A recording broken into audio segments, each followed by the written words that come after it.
Call this meeting to order on March 24th, meeting of AMATS Policy Committee. Order, the time is 1:31. We'll do a roll call. Ms. Heil? Here. Mr. Berkowitz? Mayor Berkowitz? Yes. Mr. Peterson? Present. Mr. Steele? Present. Mr. Lyons? I'm here. We have a quorum. Craig, will you please do the public involvement announcement? That all AMATS meetings are public meetings and the public is invited to comment. If we have a business item, we'll have presentation by a staff or a consultant. At that point, the committee will be given a chance to discuss the matter, and then we will give the public an opportunity to comment. Thank you. Do we have an approved agenda? Move to approve? Second. Do we have any changes? Seeing none, are there any objections to adopting the agenda? Seeing none, the agenda is adopted. We have before us the minutes from February 25th for approval. Do we have a motion? Move to approve? Second. Any changes or discussions? Any objections to approving the minutes?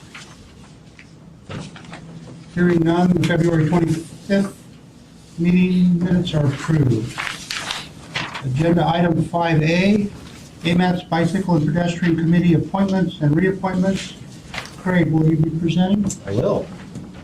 So we have one member of the Bicycle and Pedestrian Committee that we are adding this new member, and then we have three reappointments of members that are on there. The Bicycle and Pedestrian Advisory Committee has different slots, and this one particular slot that we're filling is a bike user group seat. And so Wes Hoskins is the appointee from Bike Anchorage. And then we have three seats that are up for reappointment. That's Brendan Babb, who is an environmental group slot, and then John Miller, who's with the Anchorage School District. He's with their transportation group over there, buses, et cetera. And then Daryl Hess is one of our four public members. This appointment and these reappointments all came through the Technical Advisory Committee, and they are unanimously recommended their approval. So can answer questions if you have them about those, but otherwise, it's before you now. You have John Weddleton on there, February. Is that means he's going off? Is that fair? So I talked to Mr. Weddleton. As you probably know, Mr. Weddleton is running for the Assembly. And I asked him, he fills a business seat on there, Yep. so kind of a Chamber of Commerce kind of idea. I talked to him, and he said if it was okay with us, if we could wait until after the election, and I guess if he wins the election, then we would look for someone else to fill that, and if he doesn't win the election, he'd probably be interested in staying on the committee. So clearly, the term has expired. It's up to this committee if they want me to try and find someone else right now, but at this point, we're almost to the election anyway, but that was his thinking there. If it was okay with the committee. I moved to hold it off to the next one after the election so that we can see what happens on it. Makes sense to me. Second.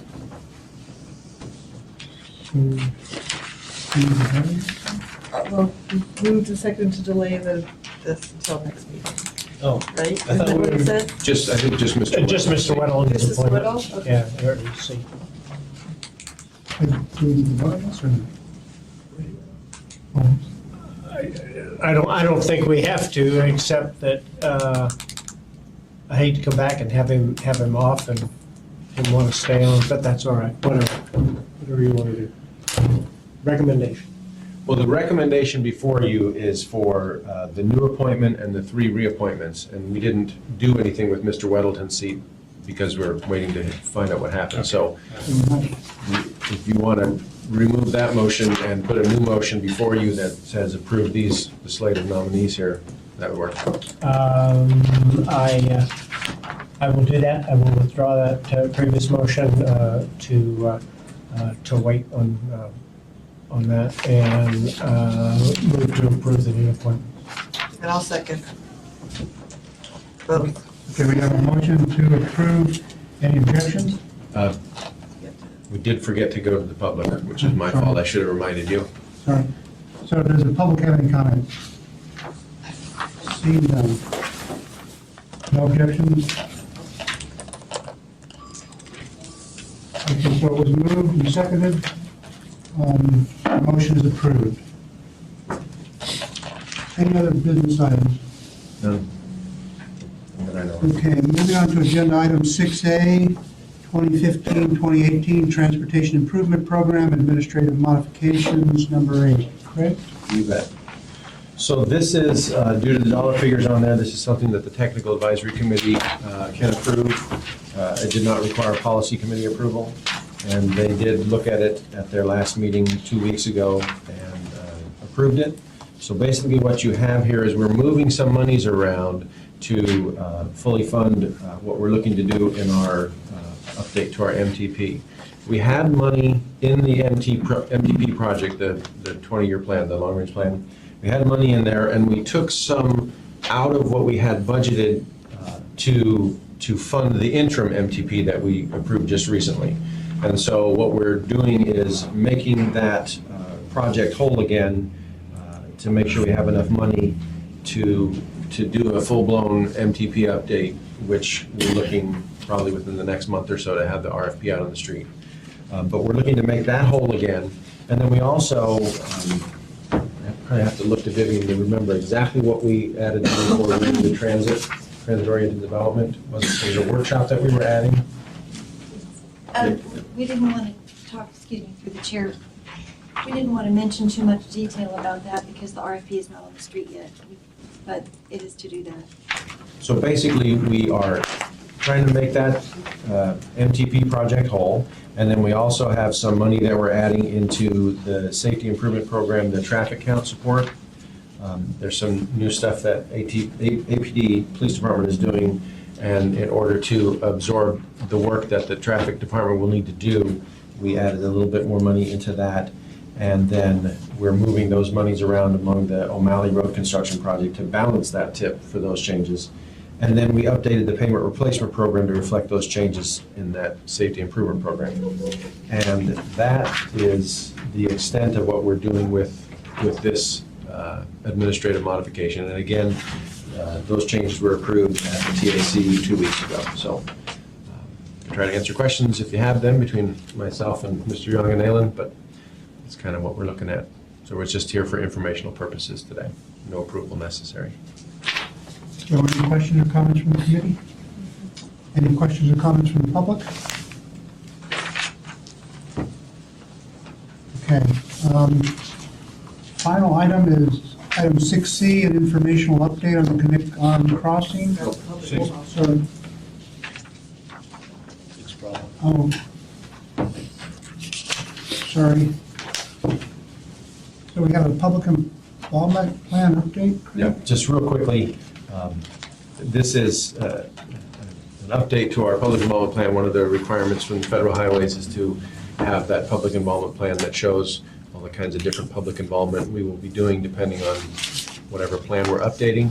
We put that out for a public review comment period, and we received a few comments on that. Last week, I think it was, it might have been a week before that, I don't remember now, they're kind of running together. We took the public involvement plan to our Citizens Advisory Committee and had a good productive 2-hour meeting with all sorts of comments from them. So we're in the process right now of creating a comment response summary as we usually do with our plans. So we'll bring it to the TAC first and get their thoughts on it, on all the different comments, and then we'll have it before you and you'll make the final decision on recommended changes. So what I did hand out here is the public outreach strategy that we're doing. We had originally planned on going through some focus group meetings in this month, but that's probably gonna happen in the first little bit of April there.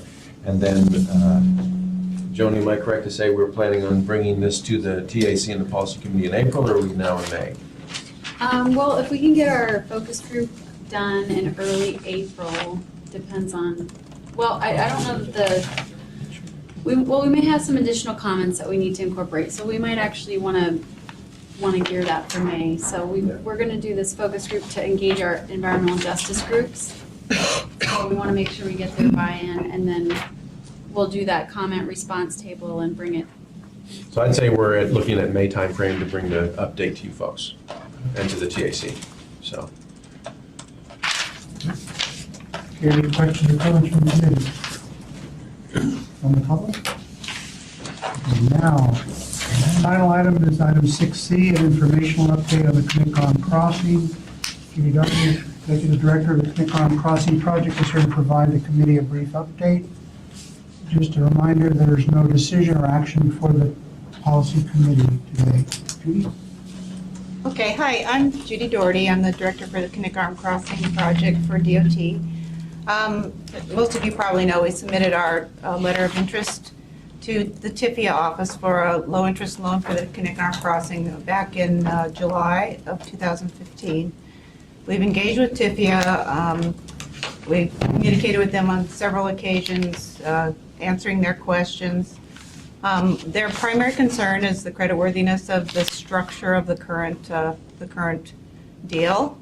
And we went back to the drawing board and we're generating a little bit more information for them so that they will be able to review that information, and I think we can alleviate a lot of their concerns. Two of the things that we're doing, we did a break-even analysis, and I don't want to get too technical, but we did a traffic and revenue study. That study was brought to this committee back in December of 14, I believe, mid-December of 2014. And that all remains the same. So I just want that to be clear. We haven't changed any of our assumptions. We haven't modified our studies at all. What we're doing is we're providing them an analysis of what that traffic and revenue can look like and still cover the TIFIA loan. And we believe that that will give them some comfort with respect to the coverage ratios that we have for the project. And it's a long process. Other projects that have gotten TIFIA loans have taken 12, 18 months to get through this process. It's a long and arduous process. So we're in it for the long haul, and we expect it's going to be several more months before we really have anything definitive from TIFIA. I'm happy to take any questions. Is that the next item? Is that the next point where we might hear back from you in terms of what's going on it? Or is there any other action being taken on it? Or Well, potential action? you mean on the project in general? Yes. Well, the governor gave us the go-ahead to pursue the TIFIA loan and to also pursue completion of our environmental permitting and to work with JBER on a NEPA process that they need to get through in order to relinquish an easement from JBER. So those are the things that we're working on right now. Time frame for those things, other than the loan, the NEPA process can be a long process, I suspect. I don't know where they are in that process. Well, they don't need to do an EIS. It's for relinquishment of some property. It's not a redo of the NEPA process that we did gotcha. for the project. Okay. So all of our information is available to them, and they haven't given us a time frame for that, but we've offered our assistance through that process. Thank you. Thank you, Mr. Chairman. I was wondering, how many times have you been turned down for this loan already? We haven't been turned down. It's interesting that you keep hearing that. It's kind of a rolling process. We submitted for a TIFIA loan.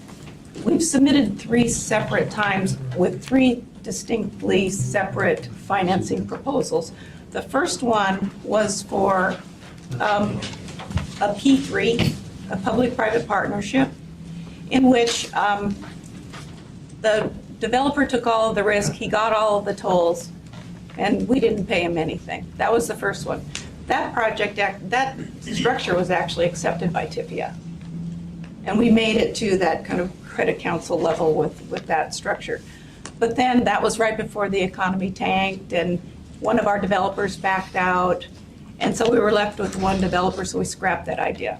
The second time around was the availability payment, and that might be one you're more familiar with. That one was making progress through the TIFIA process until the state decided that they would prefer a publicly financed plan. We had gone to the legislature looking for a reserve account in order to make the full availability payments in the early years of toll collection. So that one we withdrew. And then we resubmitted the third time with this public plan, and that was just submitted in July. We've also applied for several Tiger grants, which are completely separate, and they're small grants that are like $10 to $15 million, and we haven't received those. We haven't really expected to receive them. It's kind of icing on the cake, but we've tried for them nonetheless. So, and there have probably been half a dozen of those that we've tried for and haven't received. So that could be where the miscommunication is on the number of times we've been to the table with TIFIA. Great, I appreciate the explanation. Thank you, Mr. Chairman. Any other questions from the committee? Is the state pursuing other financing options? Not at this time. The financing plan consists of the TIFIA loan, and there was legislation passed in 2014 that says that if we get the TIFIA loan for at least a third of the construction costs, then the state bond committee can issue up to $300 million in bonds. And then the other third leg of the stool is $300 million from the federal program. What, if the TIFIA loan were to go through, what's the time frame on resubmission and deployment of that, assuming it's successful? Resubmission of what? TIFIA, your TIFIA application. If the TIFIA loan is approved, we wouldn't resubmit. We would have the loan. But you didn't, I'm sorry, through the chair, the TIFIA application came back to you, it was, they found it deficient in a couple of areas. And if you're going to resubmit, you have to correct those areas and put it back into the TIFIA process. Oh, you're asking when we're going to respond to the letter from February 9th? Okay, it didn't get rejected, so it didn't come back. It's sitting there waiting for additional information. We intend to submit some more information probably in the next 2 weeks. And so then TIFIA takes that, they'll resume their review of our information, and it can take a couple of months for them to process that and get back to us. They might have questions, we might have some back and forth in the interim. And, who knows, they might look for something different. Like I said, it's a negotiation, so we're trying to get the best possible loan agreement for the state. So we're not going to, it's a negotiation. So we've got a few cards, that we can play and still stay within the confines of the legislation that was passed, and so we intend to do that. Any other questions from the committee? Seeing none, anyone from the public would like to comment for the record? Seeing none, Craig, any other informational? That's it. Okay, the floor is open for comments from the committee. Alderman Steele? I'm fine, thank you. Nothing at this time, thank you. Mayor? No, thank you. No, I'm fine. Okay, thank you for your participation. It is 1:50. Public comments? Sorry? Public comments? Public comments. Sorry. Public comment? On anything? Oh, I guess I have one more thing that I'd like to add. We've been working with the Government Hill Community Council on the eventual use of the tunnel lid for the project. And we're just really pleased that we're making such good progress with Government Hill. They want to put a community orchard there. And this is, the vision that they have for that area is right in line with Fed Highways would expect for mitigation for the tunnel being in their neighborhood. So I just wanted to put that on the record that we're just really pleased that this is a grassroots effort that's coming from the community, and we're very supportive of it. And we're working with them for the before and after construction plan for that. Thank you. Any other comments from the public? Okay, thank you for your participation. The meeting is adjourned at 1:51.